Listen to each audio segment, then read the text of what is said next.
In racing, the first Sunday meetings were judged a success, but there remained deep concern about the financial problems of the sport. In National Hunt, Martin Pipe and Peter Scudamore were champions again, but they didn't have things entirely their own way. It was another mega season for Martin Pipe with 224 winners and Peter Scudamore with 175. But they missed out on the big ones. Jockey Carl Llewellyn grabbed the ride on Party Politics in the Martel Grand National. About the last fence, it was over by the shouting. Racing towards the line of the turn, Party Politics from Romany King. Lawrence Barrett's moved into third and racing up to the line. And Party Politics is going to win the 1992 Grand National. Second is Romany King. Third is Lawrence Bow. Joy for Carl Llewellyn, heartbreak for his injured regular rider, Andy Adams. That's how it feels to miss a national winner. At Cheltenham, the champion hurdle yielded a remarkable win for Royal Gate, a novice racing over hurdles for only the fourth time. Unlike in the Ascot Gold Cup 4 years earlier, this time he survived a steward's inquiry. Carville's Hill was a hot favourite to give Pipe and Scudamore their first Gold Cup, but his fate was sealed at the first fence. He never really recovered from this. His eventual departure, pulled up, set up a magnificent three-horse finish. It's the fellow who's got a length and a half advantage from Cool Ground. The fellow lands in the lead, but Docklands Express comes to challenge him. As they race up towards the line, it's head on head. The fellow in the centre, Cool Ground on the near side, Docklands Express. It's going to be a photo and at the line. Cool Ground has got up just to inch the fellow out of it. A remarkable triumph for 20-year-old Adrian Maguire, whose joy was only abated by a 4-day suspension for whip misuse. But the horse of the year was Remittance Man, the champion 2-mile chaser. Like so many superstars, he always has someone hanging on.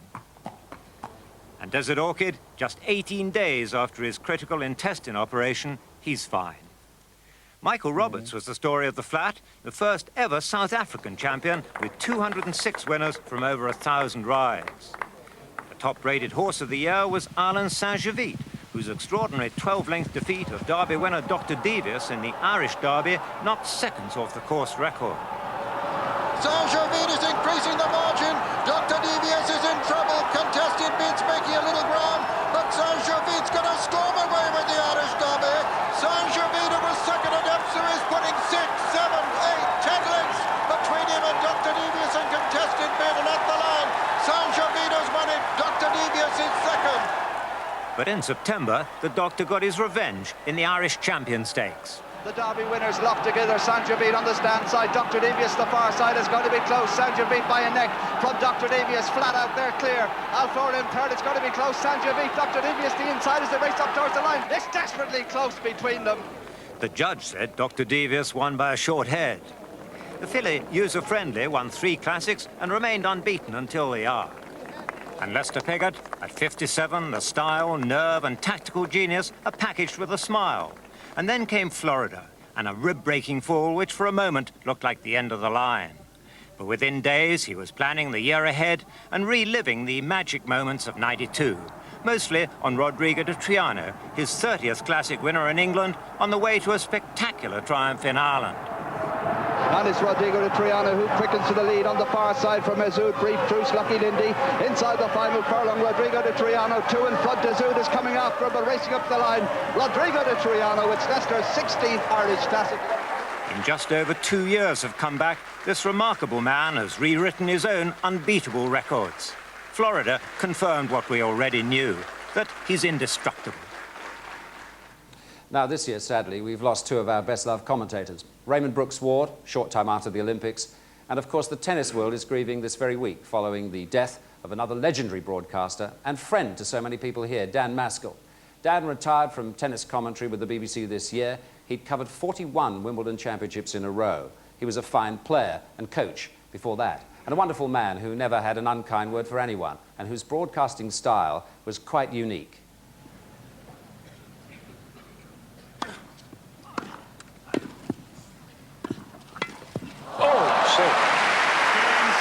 That's it. And the dream has come true.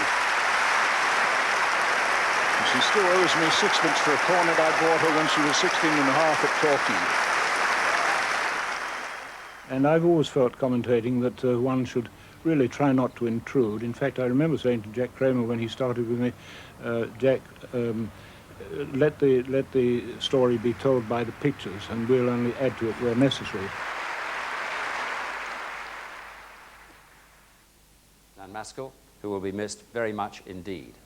Well, the Grand Slam in tennis, that's winning the 4 major titles, had not been achieved in the men's game since Rod Laver did the trick way back in the 60s. In the women's game, it had been done more recently, Steffi Graf in 1988. Early this year, 2 players were very much in contention, world number 1s, Jim Courier and Monica Seles, but that was before Wimbledon. After 20 years there, Jimmy Connors bowed out. It's not worth the pain anymore, he said.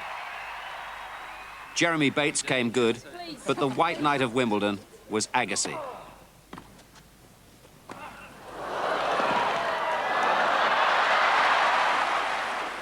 The glamour girl of tennis, Monica Seles, held the key to the women's Grand Slam.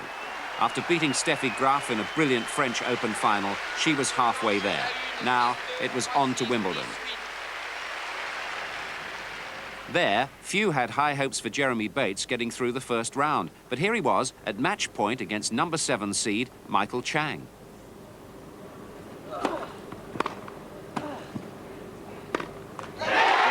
match Bates. 6-4, 6-3, 6-4. Goran Ivanisevic had done well at Wimbledon before. This time he was really firing on all cylinders.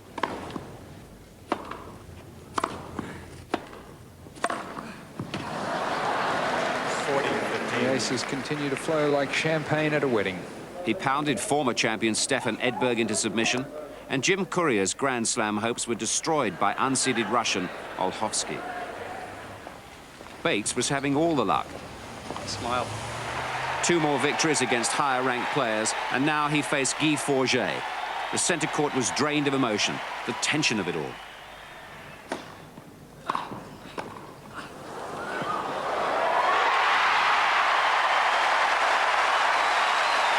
Bates served on match point, but eventually was beaten.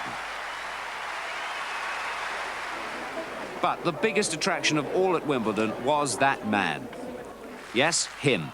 Now it was the White Knight against Richard III.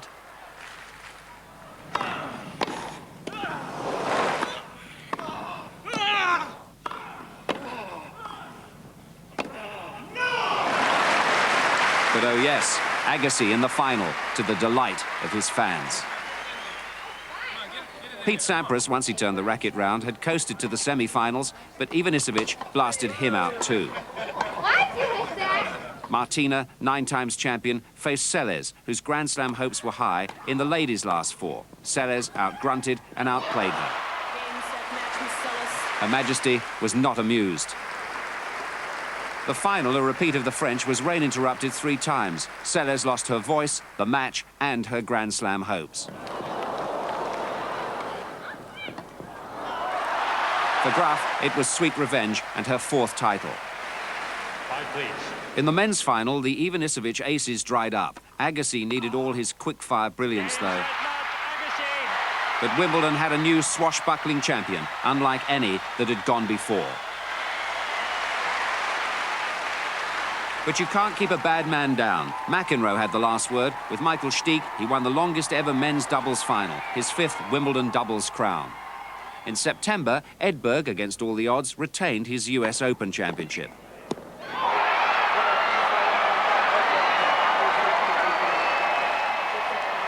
And Jim Courier finished the year on a high note, helping the USA to Davis Cup victory over Switzerland.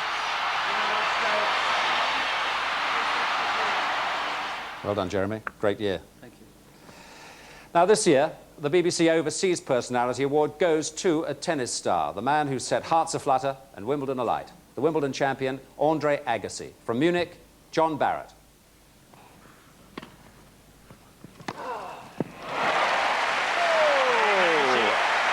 What a shot! The quality of service return and power driving by the young man on my right here was probably the finest that Wimbledon had ever seen. The manner of his victories over, among others, John McEnroe, Boris Becker, and in that pulsating final, Goran Ivanisevic, simply had to be seen to be believed. And that's why, Andre, all of us at BBC Television believe that yours was the performance by any overseas sports personality. And that's why I'm here in Munich to present you with this trophy, which in fact reads, if I may read that for you, BBC TV Sport Overseas Personality of the Year, 1992, Andre Agassi. Congratulations. Wow. Well, thank you. What an honor that is. It sure is a shock to me. Well, I'm glad it's a shock. And what about the memories of that day? Wimbledon has become such a special place to me now. The memories of winning there is ones that will never be matched again, no matter what I do the rest of my career. And I just want to say thank you for this, and wish you all a very special Christmas.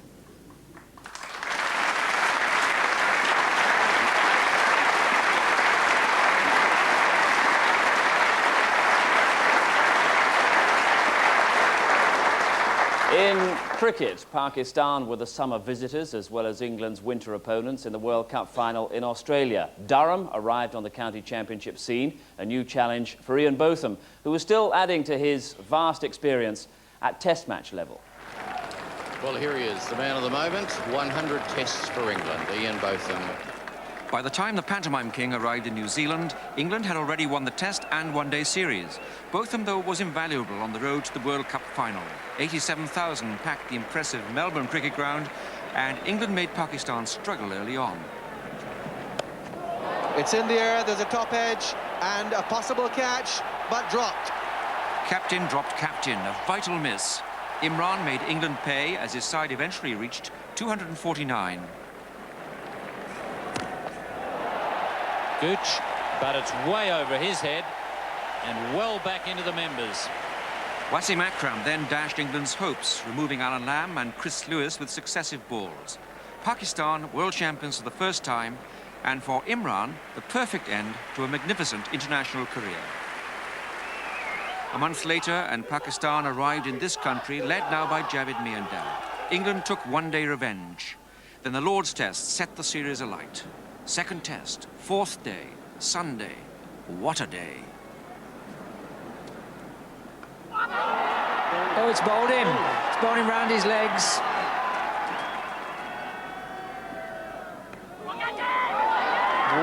What about that? When you're on a hot streak, it never seems to stop. 4 wickets for Wasim Akram. Pakistan needed only 138 to win, but England weren't finished. Oh, well caught. We've seen some startling catches in this match. Oh, out! And what a body blow that is for Pakistan.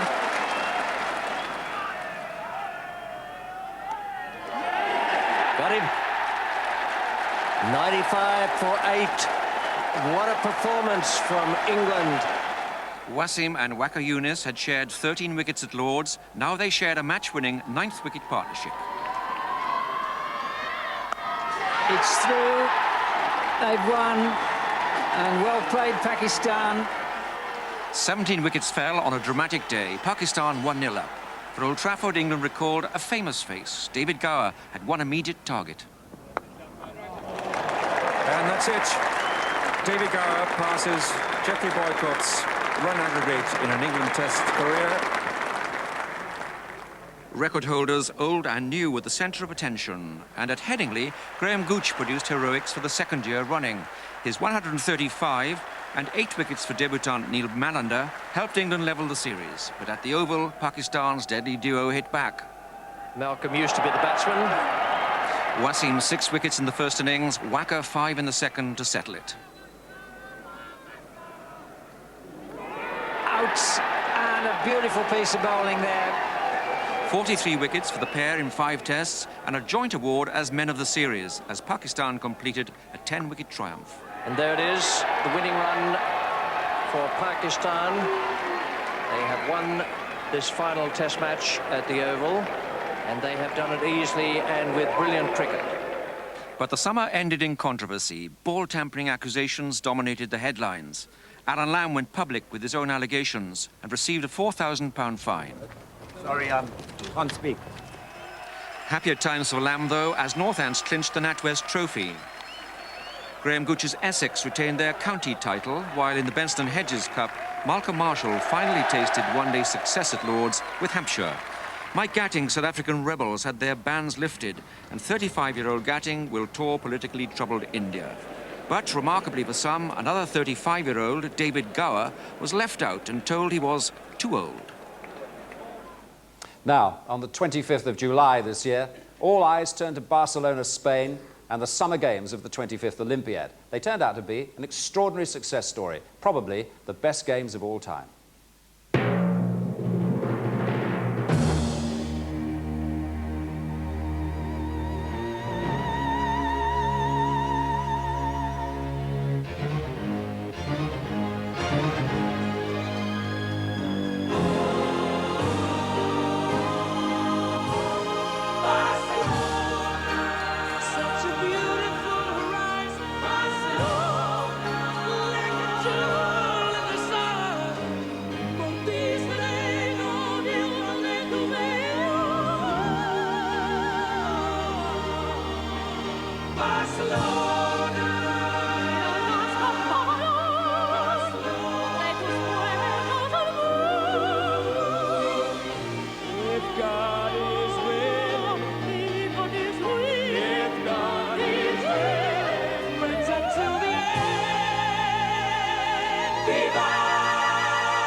The lady whose performance at the opening ceremony of the Barcelona Olympics embodied the cultural and artistic feel to the Summer Games arrived in the stadium that night on horseback. Well, the horse is not with us tonight, but please welcome from Seville, the fabulous Cristina Hoyos.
Well, spectacle and drama was the theme of Barcelona's opening ceremony, and it was wholly appropriate for what followed. The Montjuic Stadium playing host to the kind of athletics, the kind of excitement that only the Olympic Games can provide.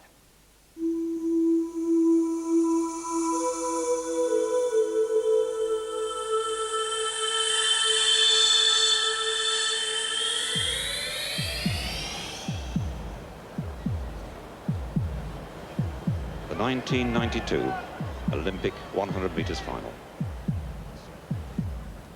Yes. This time they go a little bit unsteady. Christie got a good one, also going well as Dennis Mitchell. And it's Dennis Mitchell and Fredericks, and Christie comes storming through. It's Linford Christie. The time, 9.96, and the British captain is the Olympic champion. The greatest prize in sport. He was the man from the gun, and his power over the last 50, 60 metres was truly breathtaking. Linford Christie, the Olympic champion. Merlin Ottey had been favourite for the women's title, but in a blanket finish was only fifth. There was a surprise winner. Away first time, and Cuthbert got away well, so did Ottey, and Prevalaba and the near side in the all green going well at the moment, and Devious Roberts going well on the inside, and it's very tight, and Devious Roberts, I think, got it in lane two, and that's a big, big surprise. Devious Roberts, who'd recovered from serious illness, was now much fancied for the sprint hurdles and a double not completed since 1948. But for her, disaster followed triumph. Patulidou of Greece would take that country's first athletics gold for 80 years. And Bull Marker, world champion, is going to take gold. Van Langen, what a run by the young Dutch girl. And it's Torrance now, America is powering her way through. There was gold too for Germany's Heike Drexler in the long jump, this time beating heptathlon winner Jackie Joyner-Kersee.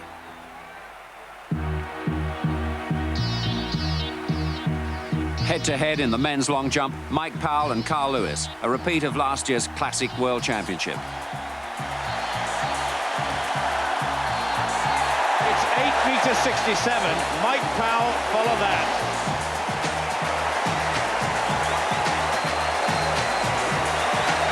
It's a good jump, and the white flag goes straight up. Has Powell done it again?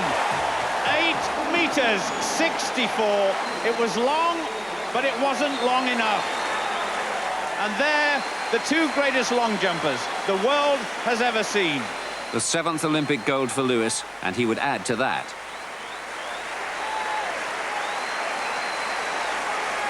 Wind assistance cost Mike Connolly the triple jump world record to accompany his gold.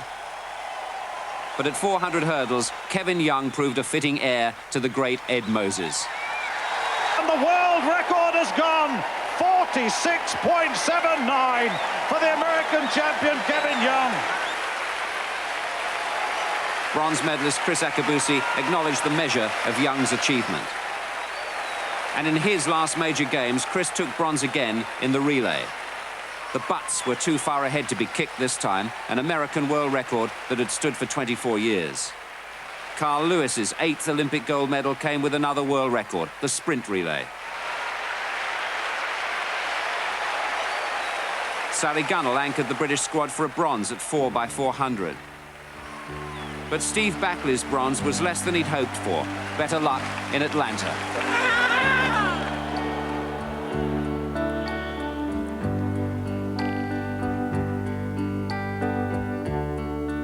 When your day is long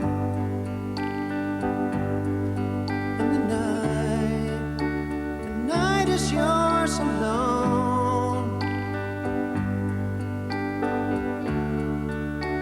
Sure you've had enough of this life. Hang on.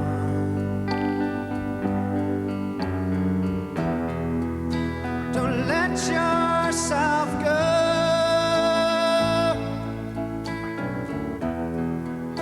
'Cause everybody cries, everybody hurts sometimes. And Redmond has broken down. Sometimes everything's wrong. Surely the worst moment of a career already dogged by injury.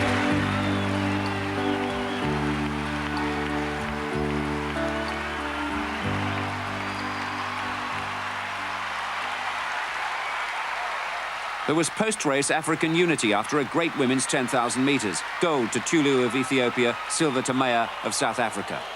But African disharmony in the men's final. Khalid Scar's Moroccan teammate accused of interfering.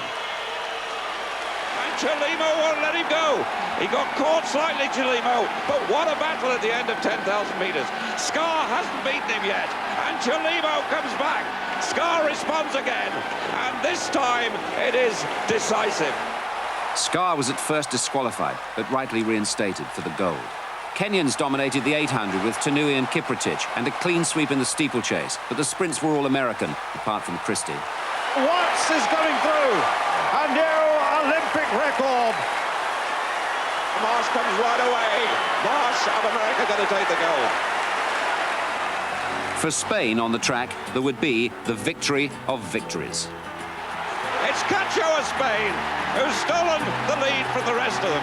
Cacho is going to take the most popular gold medal of the Games. Victory for Spain and Fermin Cacho. And now he would talk with kings. But there's no doubting Britain's queen of the track in the city of Barcelona. The Olympic final in the 400 metres hurdles. This time they go. Hemmings very slowly away in lane number 7. Sally Gunnell's gone very quickly into the first hurdle. The first to rise right on the outside is Letta Sky, the world champion. Into hurdle 2, and Sally Gunnell losing ground on Farmer Patrick down the back straight. It's Letta Sky leading on the outside, but Farmer Patrick's gone very quickly, and Gunnell beginning to accelerate. Approaching the halfway stage, Farmer Patrick, Letta Sky, and Sally Gunnell, the big three at the moment. And it's Farmer Patrick with Sally Gunnell now beginning to close. Gunnell now closing all the time on Farmer Patrick. She's got her under pressure. And Letta Sky on the outside. 3 to go. Farmer Patrick and Sally Gunnell absolutely together. Letta Sky is struggling on the inside, Vickers. And it's Sally Gunnell now with 1 to go. Gunnell leads and goes for it. And she gets it right. Gunnell going for gold. And Gunnell gets the gold. A tremendous run. And the women's captain has done for the women's team exactly what the men's captain did for the men's team. And it's worth recalling at this moment that she is only the 5th British woman ever to win an Olympic track title. What a shot for the family album. Linford Christie went to gold, and Sally Gunnell has got the gold.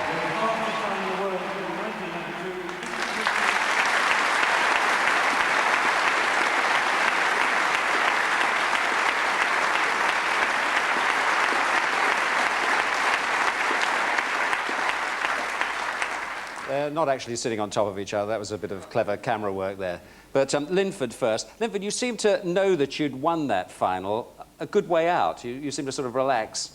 I think after about 50 metres, I knew then that I was going to win. As early as that? Yeah. The race lasted, well, 9.96 seconds for you. How long does it seem in your mind? Well, if you think about 9.96 seconds, you can't do much thinking about it. Well, we have a lot of time on the track to think about a lot of things. You can work out your strategy and you can see what's happening. And so it seems like a long time. It seems like about 20 minutes. When it goes, you just go. But what about beforehand? For everybody watching, people just watching, it's the most tense event, the 100 metres. I mean, we get nervous for the sort of 10, 15 minutes, honestly, before the race takes place. What about you? How do you stay calm for, say, that hour before? I'm glad they don't show the hour before. We're very, very tense, very nervous. I think it's got to be the most nerve-wracking hour of your life. You get sleepy, even though you're wide awake. Just the nerves makes you sort of tired, yawn a lot. The adrenaline, and you get hungry because you can't eat all, you know, in the morning you can't eat anything at all. Just one point, I mean, it has to be said, it's in the record books. You're the oldest man to won the 100 metres. Then I look good. And you're an old boy. Can you stay around for the next Olympics? I don't think I could do, but I don't think I want to. You know, I think I'll do most probably 2 more years, and then I'll get out. I think I've got, you know, I want to start a family and do other things in between. Oh, really? Start a family? Well, you heard it first on Sports Review. Okay. It's brilliant. Linford, Christie.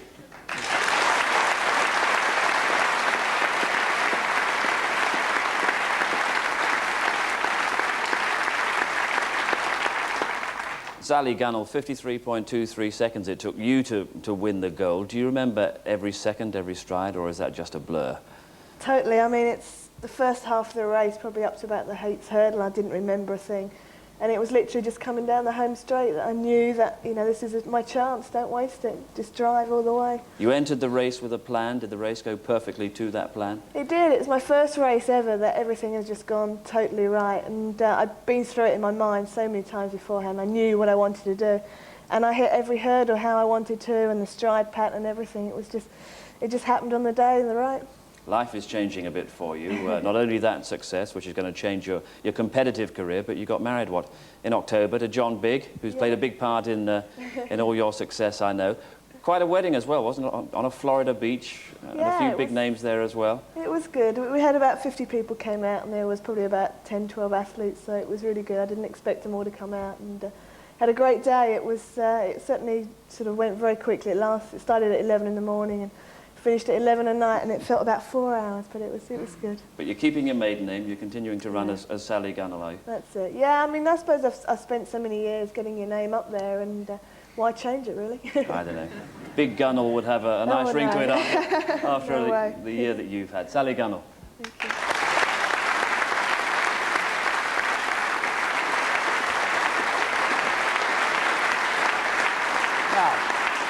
Thank you. Now, joining us live from Houston, Texas, the international superstar of track and field, winner of 8 Olympic gold medals, Carl Lewis.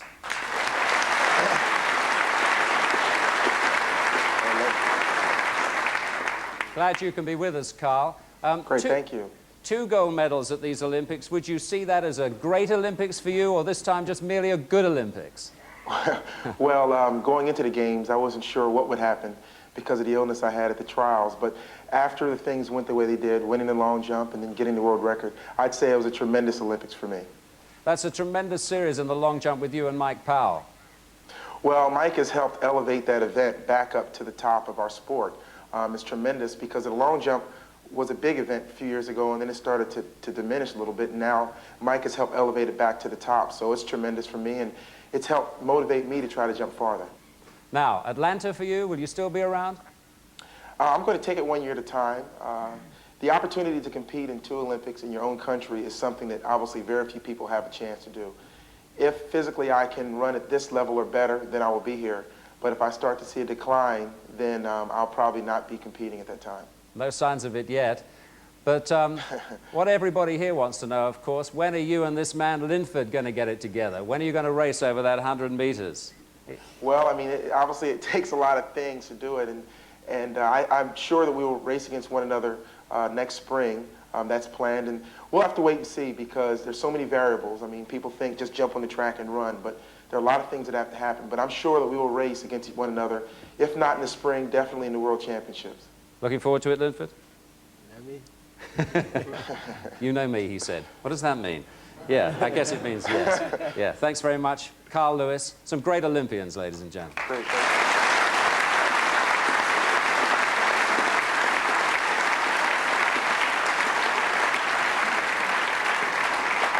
Britain's first gold medal of the Games was helped in no small degree by British technology. Mike Burrows at Lotus designed this extraordinary bike, carbon fibre weighing just 17 pounds, and it helped take the Olympic title at 4,000 metres individual pursuit, with the power, no shortage of it, coming from Chris Boardman.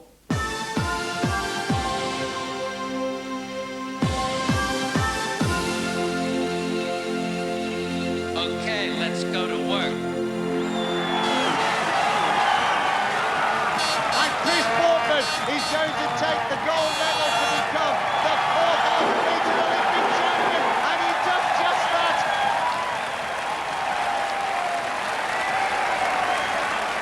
Britain's first cycling gold for 72 years. Poolside in Barcelona, there was a high-tariff view and unbeatable sun. Xu Wei Sun, men's highboard champion. World records were broken, 2 by Evgeny Sadovyi, who also won 3 golds for the unified team.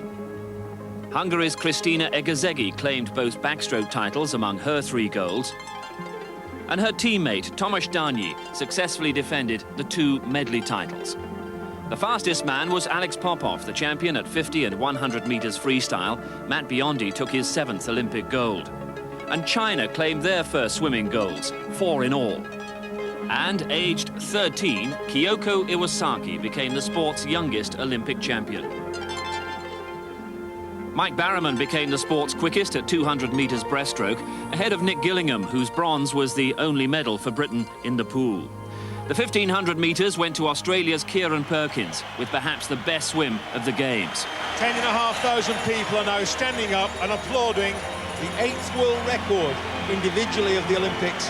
We've also had 3 team world records, but none of them better than that. In the gymnastics competition, there was so much to admire. The 6 gold medals for Vitaly Sherbo, a record for the sport in one Olympics. Also from the unified team, Tatiana Gutsu was the women's overall champion. But even she didn't achieve absolute perfection. And we have the first 10 of these Olympic championships. That was Li Lu of China. This is Romania's Lavinia Milosevic. But if you thought the first tumble was magic, watch this. And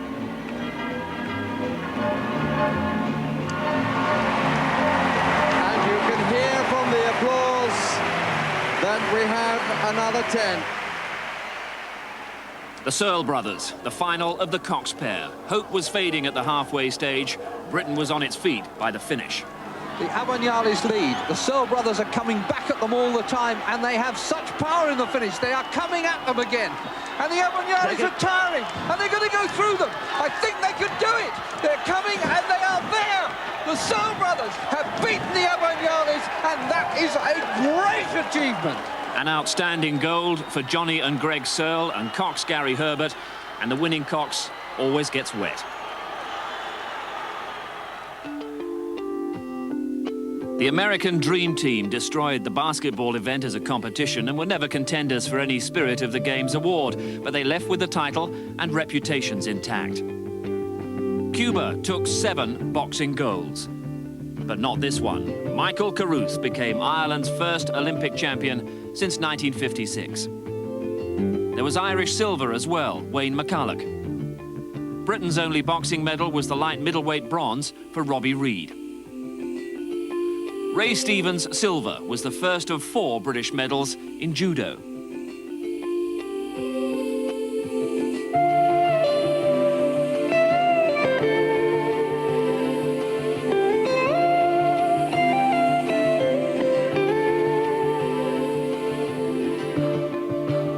But 4 times world champion Karen Briggs never got the chance to add Olympic gold.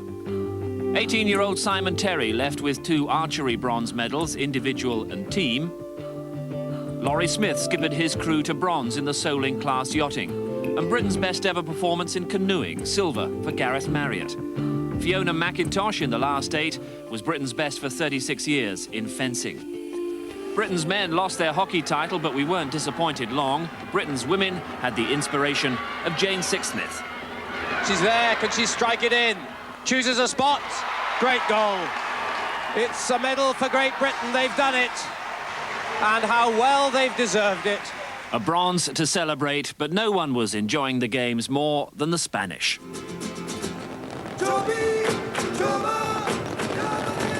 The 4 gold medals they'd won in previous Summer Olympics were becoming eclipsed by the 13 Olympic titles they claimed here.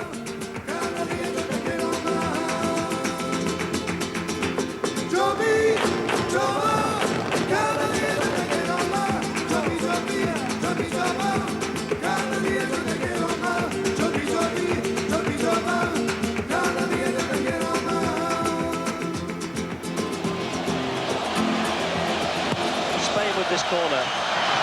It's gone right through. Luis Enrique, blocked. Chance here. Quique, yes! 29 seconds of stoppage time, and Spain are back in front, and surely that will be the gold medal. A great Olympian had led Britain at the opening of these games, and Steve Redgrave with Matthew Pinsent would add still further to his Olympic pedigree. Redgrave and Pinsent, Olympic champions beyond all question. In style, in manner, in behaviour, pushing home now with clear water. They've got 3 lengths to spare. There are the British Olympic champions. Matthew Pinsent gets his first Olympic title, Stephen Redgrave his third, and there is history made again.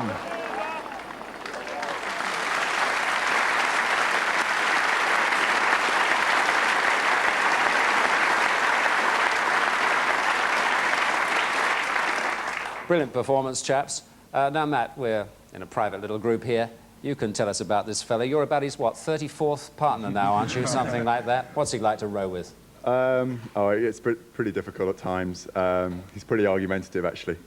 That would account for it then, I suppose. Yeah, he likes his own way. Yeah. What's the plan? What's the future plan for the two of you? The future for me is really to find somebody young enough to carry me on for another 4 years. I think Matthew's going to be too old. No, the plan is to carry on together for another 4 years. It's our aim. It's what we want to do. That would be a 4th gold medal for you. Has that ever been done in rowing? It's never been done in rowing before. No. I try not to think about it. It's just take one day at a time and get out there, do some training and hope the racing goes right. Let's talk to the Searle brothers. Greg here, Jonny with the special haircut. I suppose it's all harmony for you two, is it, rowing together? Oh, all the time, yeah, never have an argument. Rowing with your brother. There's no trouble at all. I'm older, so I'll just say what to do. Lay the law down. Tell us about that tremendous finish. What do you recollect of it now, months on? I just remember looking around and we'd started to overlap with them and then realising that we really were in with a chance. I think up till then we'd been carrying on with our race plan. Now, Gary, where were you? Well, I was lying down in the front of the boat, underneath the canvas, out of shot, really. Yes. So you're in the front. You're in front of them. How can you encourage them when you're basically in front of them? By giving Jonny a dig in the back, most of the time. And then, of course, came the ceremony, didn't it? I thought you'd mention that. Yeah. Well, it had to be mentioned. It really, you know, you did accept. You were the sort of Gaza of 1992, really. Well, so everyone sort of says. Yeah. Can you don't mind looking back at it, do you? What a pretty face, you know. I mean, lovely face. Very good. You're one of the stars of the games. That's absolutely marvellous. Well, it's been a great year for the England rugby team, Wigan Rugby League team, as you heard, Rangers who've won everything in Scotland, and going strong in the European Cup too. The ladies who won the Solheim and Curtis Cups in golf, and many more. But in this special Olympic year, our team award goes to our gold medal winning rowers.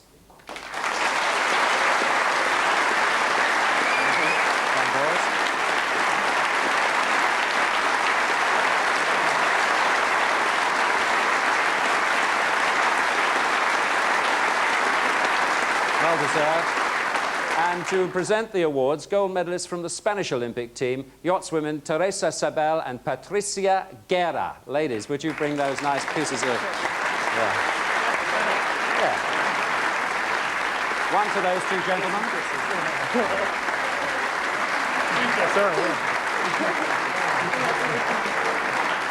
Well done. Thank you very much indeed. Not too emotional for you, Gary? That's fine. Ladies, thank you very much indeed. Well, being the BBC, of course, we usually ask for something back. That's why we asked you to get in the togs. We've got some rowing machines here for you. Would you like to take up your places and see what you can do? Ladies and gentlemen, we're going to see just how fit these chaps are. They're going to compete singly against each other, not as two teams. Good Lord. Here we go. Now, Jonny Searle's on 1, Greg Searle on 2, Stephen Redgrave on 3, and Matthew Pinsent on 4. And Gary, sorry, did you want to run it at all, Gary? Were you trying to attract attention? I was just, just making sure they're all ready. OK, fine. You're going to start them. Yeah. All right.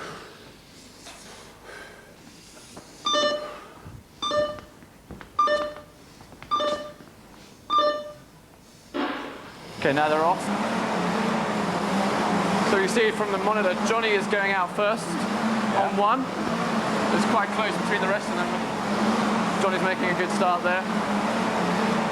Greg on 2 is doing okay, Steve's okay, Matt's all right. Jonny's going out quite... Has he gone too early? Well, we'll see. I don't think so. I mean, Jonny, they're racers, so I don't think they've gone too early. No. We'll have to see. Matt's doing okay down there on 4. Matt's coming through now on 4. Matt's coming through there. Oh, he's catching up. They're catching now. You can see Jonny's just fading a bit, and Greg and Steve in the middle are starting to come back. 250 metres to go. I think Jonny's shot his bolt there, really. And Matt's still leading. And he did go too early, Jonny, didn't Jonny he? obviously went too hard. I'll talk to him about that later. Yes. But Greg's doing okay, coming back. Still, Matthew's still leading out there in 4. But the power guys in the middle, Steve and Greg, will come through, I think. It's a tight race. Well, as it goes on, you get a bit more tired, so the power comes into it. Let's see now, Steve and Greg have taken the lead. Jonny's just about holding on there. Hang in there, Jonny. 50 metres to go or so. 50 metres to go now. I see Greg is holding on, but then Steve's just coming through. Looks like it's Steve first, Greg second. Hey, well done.